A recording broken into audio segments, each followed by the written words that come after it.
Hi, I'm Albert Tittis. I'm glad to be with you again and welcome you to another program of Truth and Wellness.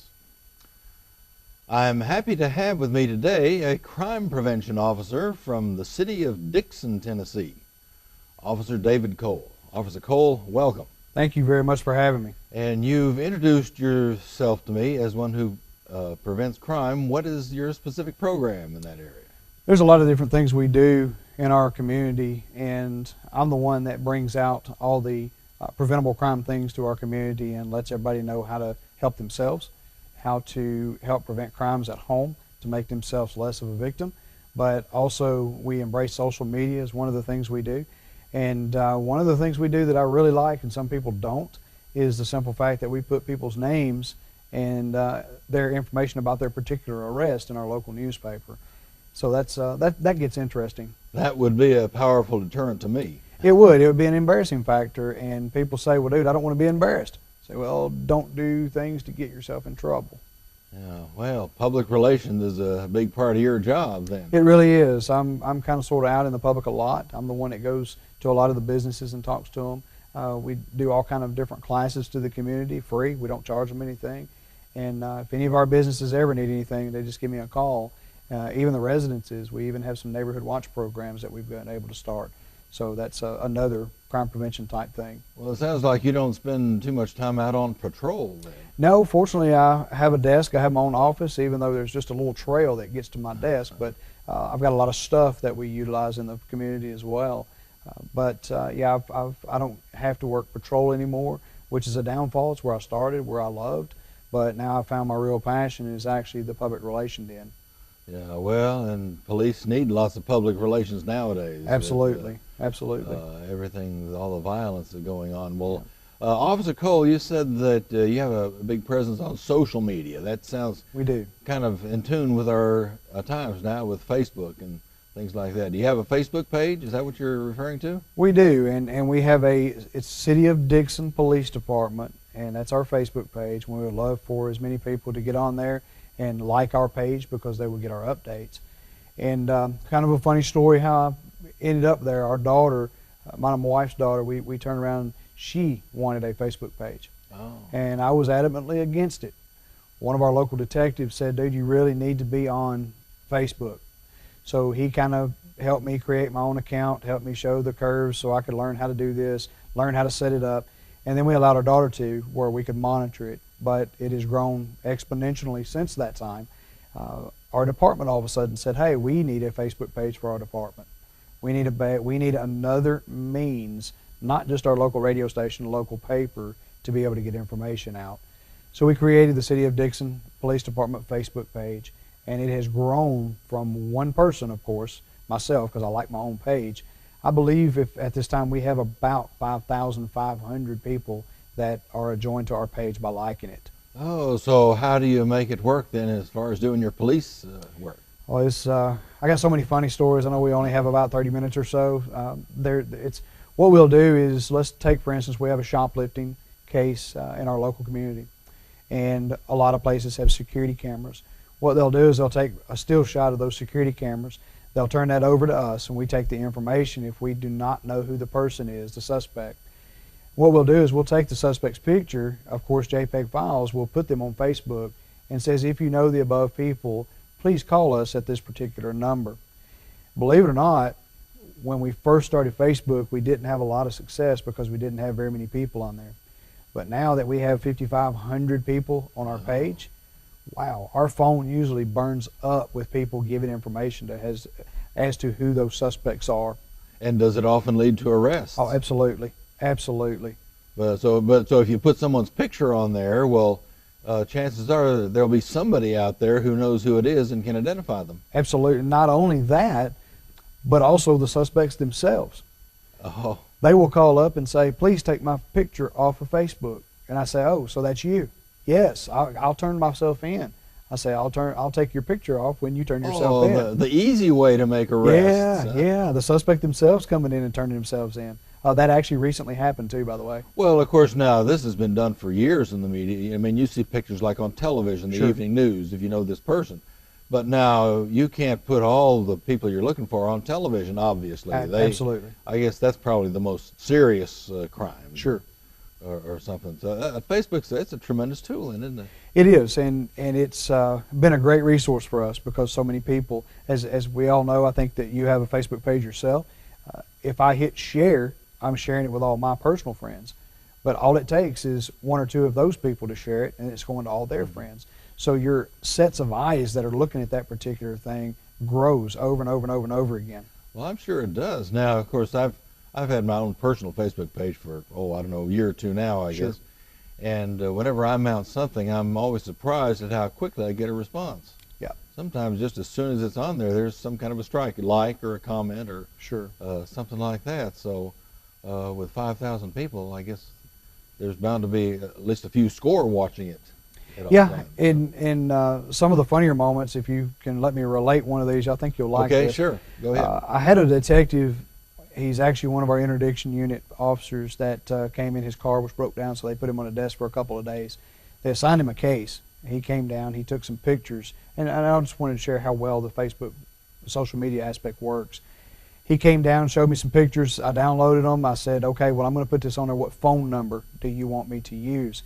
He said, well, just use my cell phone number. And I looked at him, I smiled, I said, are you sure? He said, yeah, we're probably not going to get calls on it anyway. Yeah. Okay. Well, when I put his stuff on there, put his information, put his name and his cell phone number, and I put the suspect picture on there, and I hit send. Approximately 8 minutes later, I walked into where his office was, his area. He was on the phone, and I saw him take the phone away from his ear and look at the phone. He was receiving another call. He was writing down information. When he hung up the phone, he goes, dude, don't ever use my cell phone again. I said, I tried to tell you. Not only did he have, within 8 minutes, he had a person on the phone telling him exactly who the person was of interest that we were looking for. He also had 5 voicemails telling him the same exact information. So Facebook is definitely a great tool for us. Yeah, he had his person then. Absolutely, How yeah. about that? All of them giving the same information, so that's a pretty surefire case. Well, it always has been hard to hide out from the police, but I guess Facebook just makes it harder. It does. It like we were talking a while ago, I said we have 47 sworn officers in our department. And generally what we'll do is we'll send a picture around to the other officers. Well, you have 47 sets of eyes, 47 memories, if you will. But if nobody knows them and we put it on Facebook, now we have 5,500 sets of eyes. If they share it, I mean, we're liable to have over several thousand more within just a few minutes' time. These are all people that might very well know. And believe it or not, we have a lot of family members that will turn their own kinfolk in because they want them to get the help that they desperately need. And a lot of times they'll see it on our Facebook page. Right. Well, that's good. That's worked out so well for you. It very much has. It does. Yeah, it just adds a new dimension, I guess, in crime prevention. You probably have no way of knowing if it's cut down on the arrests or crimes or anything like that. Don't have actual specific numbers, but we do know that it has took our shoplifting arrest up to a new high. And again, I don't have specific numbers, but I know that we were getting reports before our Facebook presence. We were getting these reports, nobody knew who they were, and it would be an inactive case in a short period of time because nobody just knew who the suspects were. You'd have traveling people that come through and hit your local places. Believe it or not, if we share something and it ends up getting to Mount Juliet or Lebanon or Gallatin or something because of the way that those things are shared, and all of a sudden we start getting phone calls. So it again, our shoplifting arrest, our crime arrest of property theft stuff has dramatically went up just because of Facebook. Well, good detective work too. I got to throw that in for our guys. Yeah, that's right. Well, yeah, police work still remains the same. You got to do that. Absolutely, you still got to do your the job. Footwork and the homework. Well, hopefully it means that the shoplifting is down and that the merchants are breathing easier. Well, I can't really say that shoplifting has went down. I know that our arrests have went up, but we're still having a lot of shoplifting, unfortunately. Yeah. Well, that's one of the great mysteries, I guess, of working with people. Even though they know the consequences, some just continue to offend. We all have a choice. Yeah. Talking with Officer David Cole of the Dickson City Police Department. I guess it's important to differentiate between the city and the county in Dickson, don't we? Sure, it's two different jurisdictions. Right. Now, what's some of the other public relations work you do, Officer Cole? You were saying that you write for the paper. What do you write about in your newspaper articles? Any kind of a crime prevention thing or crime safety thing to teach people how to better themselves or to make themselves safer. And one thing, for instance, is most of the time around a holiday time, say July 4th, that is typically a holiday that will have some drinking, adult beverage drinking involved, alcohol, if you will. So what I will do is I'll write an article, and it generally comes out every Friday, and I will put safety tips in there. You know, if you must drink and drive, don't drive, but if you must drink, find a designated driver. Get a taxi. Call the person who's hosting the party that you're going to attend and say, hey, I'm probably going to drink a couple of drinks. Can I stay with you? You know, that kind of thing. Do not make the decision to drink and drive, because it's not only your life that you can save, it's somebody else's as well. And we write those kind of safety tips in the paper each week. It could be anything from how to burglar-proof your home, how to better light your home at night to make yourself safer. Burglars are kind of like roaches. What happens when you turn the light on and there's a roach? They skitter away. Well, the same concept with your home. If you can keep your home lit up at night around the outside, it's very hard for a burglar to actually get to your home and get inside without being seen. And burglars don't want to be seen. So they're going to pick the house that's not lit up. And I'm not saying this is a foolproof science by any means, but it does make common sense. A burglar's not going to break into the home that's all lit up well, where everybody can see you from the roadway because it's lit up. They're going to find that house that's dark, a little off the road. It doesn't appear anybody's home because it's pitch dark. Those are the ones they're going to pick. Yeah, they prefer darkness to light. That's exactly right. What do you write about Halloween season, which we're going into now? Halloween season is right around the corner. My favorite time of year, by the way, is not necessarily because of Halloween, but the temperatures come down and deer season is starting up. I love that. So the Halloween safety tips, of course, it's a different time we live in. I highly advise people to find places that are going to give candy away that are trustworthy places. Stay out of the neighborhoods that you think are going to be bad neighborhoods. Go to the neighborhoods that you know that don't have a lot of problems, or find one of these things that we call trunk or treats in Dickson. Several places have trunk or treats that churches sponsor them. If a church sponsors it, I hope it's going to be a good place. And basically you just go there and get free candy and have a good time and dress up, and it's safe for the kids. But also, when you go to people's homes, I try to tell people, if it's not lit up on the outside, if it's pretty dark, it's probably that they're not inviting you in. If it's all lit up with some Halloween decorations, it's probably a safe one to go to. But also wear bright clothes.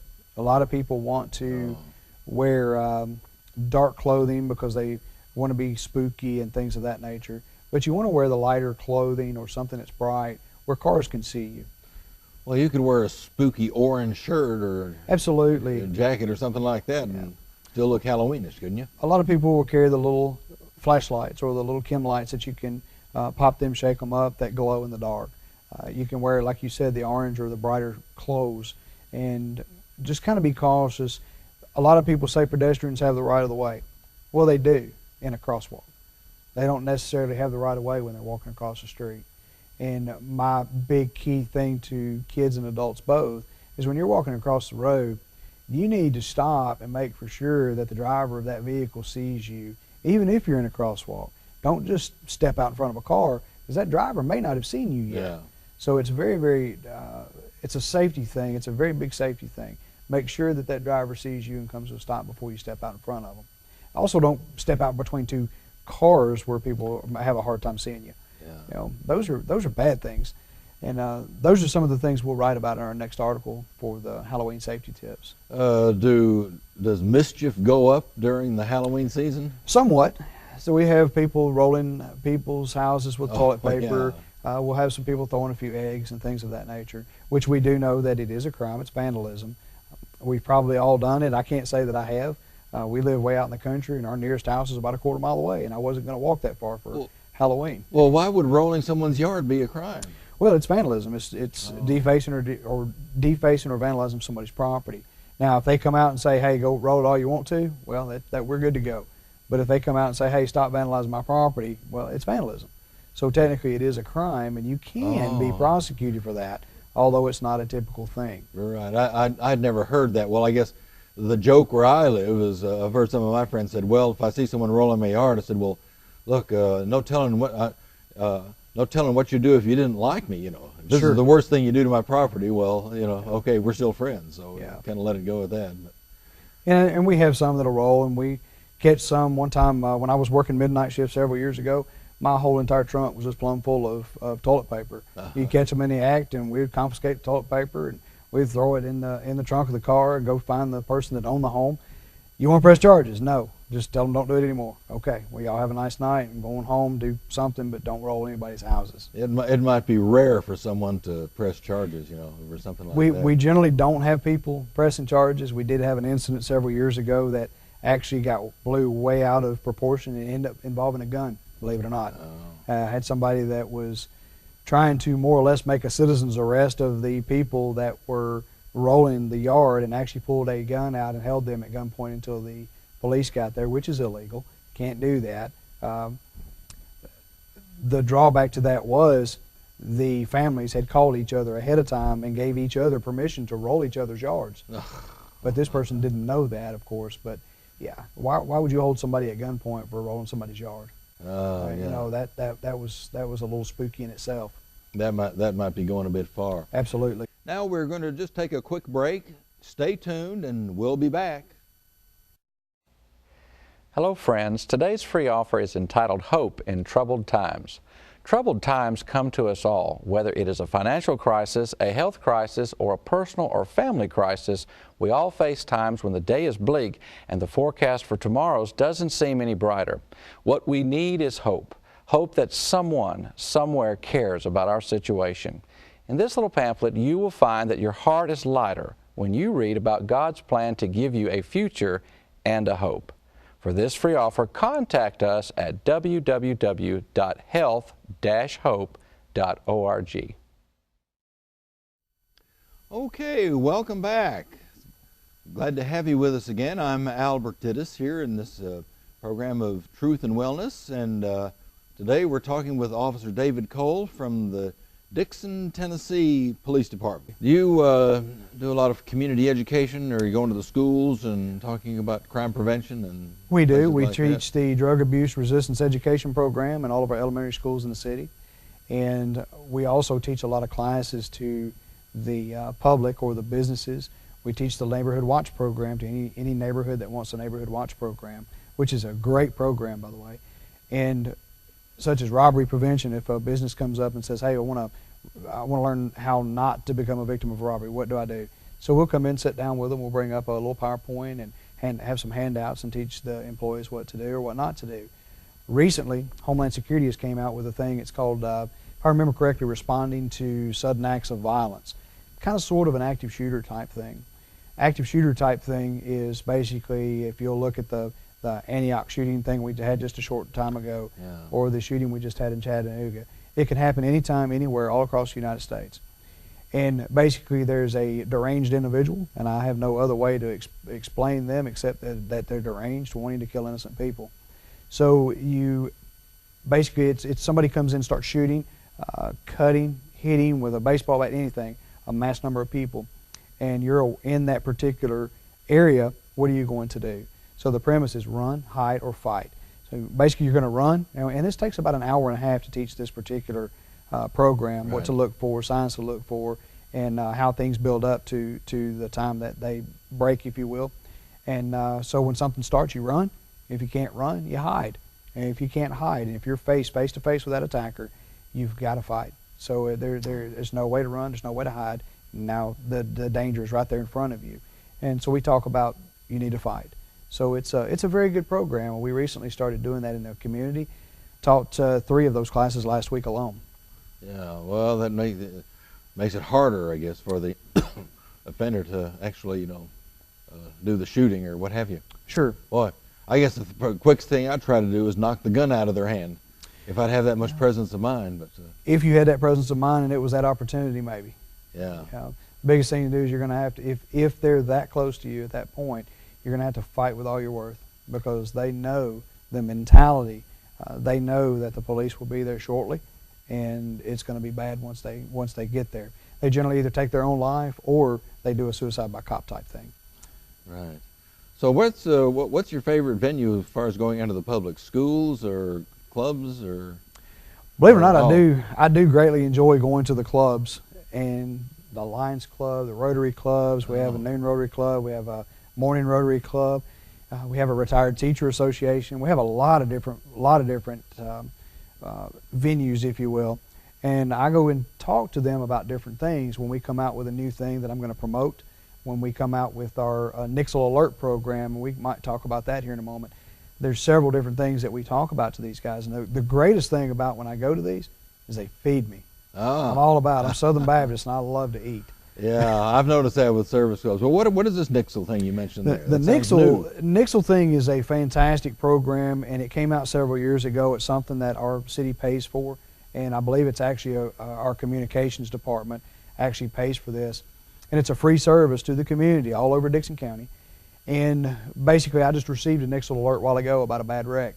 And if there's a wreck, let's take, for instance, 46 South at our log cabin. Everybody knows kind of where that's at in our area. Basically, what they'll do is they'll hit a Nixle alert. It's limited characters, and it'll say something to the effect of avoid the area, 46 South log cabin, accident with injuries. And they hit send. Now, I don't rightfully know how many people. We probably got about 3,500 people that are signed up to that.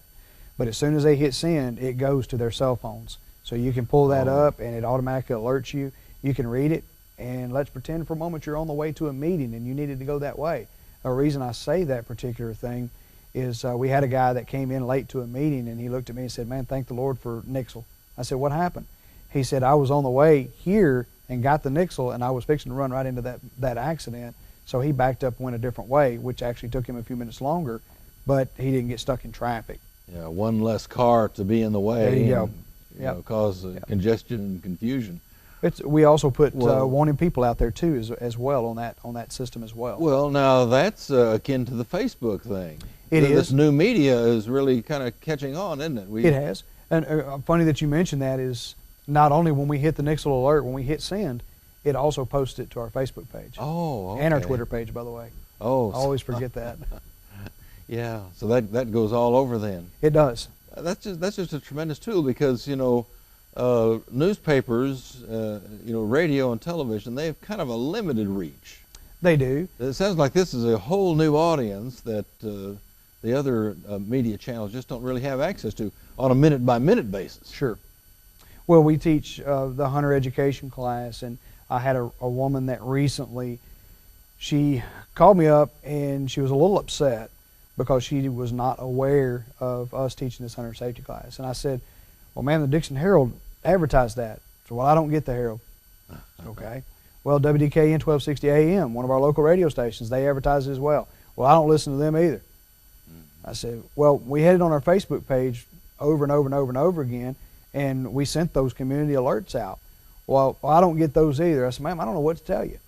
Yeah. I mean, I can't deliver a postcard to your door every time we have a class." Well, now I've seen that. I used to write for the paper. Sure. And I covered a lot of court cases. And in court, you know, jury selection, of course, you know, you want an unbiased jury. And so, you know, how much do you know about this crime? You know, it's been written about, it's been in the paper, it's kind of sensational.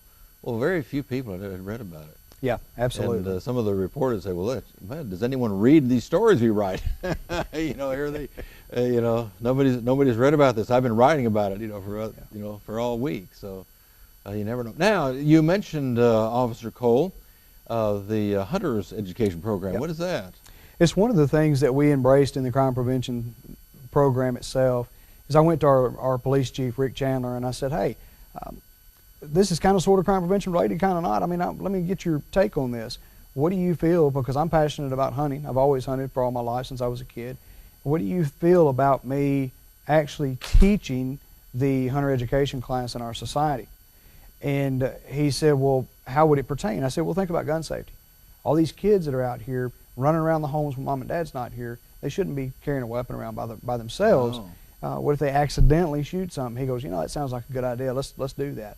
So I went ahead and got my certification through the Tennessee Wildlife Resource Agency and started teaching it. And I've been teaching it now for Probably about 9 years, maybe 10 years, and I really enjoy it. In fact, we just graduated 79 hunter education safety graduates last Friday, as a matter of fact. That'll lead to more safety in the woods then, I guess. I sure hope so. And then there's another program you were telling me about as we were getting ready, the Yellow Dot program. Yellow Dot program, that is an awesome program.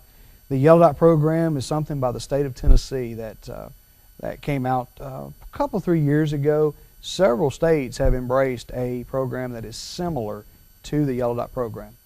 But some of them are orange dots, some are red dots, but the state of Tennessee adopted the Yellow Dot. And basically, in a nutshell, what you would do is contact state of Tennessee. You can go to Tennessee, Google, type in state of Tennessee Yellow Dot program, and you can bring all the information up, find out those distribution points. But in a nutshell, here's what it is. Basically, it is a yellow sticker. I think it's a 3-inch diameter sticker that you put on the lower back window of your car. And if for whatever reason you're incoherent, you are unconscious due to an accident, something wrong, and nobody can really talk to you or get information from you verbally, the first responders should be able to look at that yellow dot and know in their mind that there's a yellow folder that should be in your glove box. And that glove box, when they open it, that yellow folder should be there, and it should have all of your medical information in it as well. That helps you, in case of an emergency like that. Yeah, absolutely. How do you get a Yellow Dot? Can you call your police precinct or something? In Dickson, you can call me at I don't know if I can give my phone number or not. I would love to do that. Sure, go ahead. Okay. No, I guess we can't. Okay. So you can go to our Facebook page and request it. You can go to our police department web page. We have a crime prevention hotline that you can call. Any way you can get to our department, and we give them out for free. Of course, they're through the state of Tennessee. They're yellow folders, and they have the sticker in them. They also have the information sheet. All you got to do is fill it out accurately. And one of the most important things is you have to put a picture of yourself on that particular medical form. And that way the responders know that they're helping the right person. Okay, well, our time is about gone today. Been talking with Officer David Cole from Dickson, Tennessee. Officer Cole, thanks so much for being with us today. Thank you very much for having me. I've enjoyed it. I know you have many counterparts in other cities doing the same work you're doing to help keep us safe, and we as a community appreciate that. Thank you very much. In the meantime, I'm Albert Tittis, thanking you for being with us again today in this edition of Truth and Wellness. We invite you to be with us again tomorrow, and also that we have a Facebook page, Health Hope TV.